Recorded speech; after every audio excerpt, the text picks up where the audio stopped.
Как не остаться в путешествии без интернета? 3 приложения, которые работают везде. eSIM – оплата российской картой. Более 130 стран. Пакеты и безлимитные тарифы. М8 Tel в Telegram. Простая установка, лояльные цены. Ирало для иностранных карт. Самая большая база операторов, отзывы пользователей. Устанавливайте eSIM до вылета, чтобы всегда оставаться на связи. А какой способ используете вы? Делитесь в комментариях. Как не остаться в путешествии без интернета? 3 приложения, которые работают везде. eSIM – оплата российской картой. Более 130 стран. Пакеты и безлимитные тарифы. М8 Tel в Telegram. Простая установка, лояльные цены.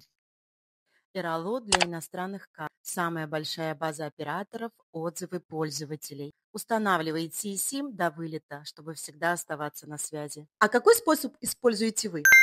Делитесь в комментариях.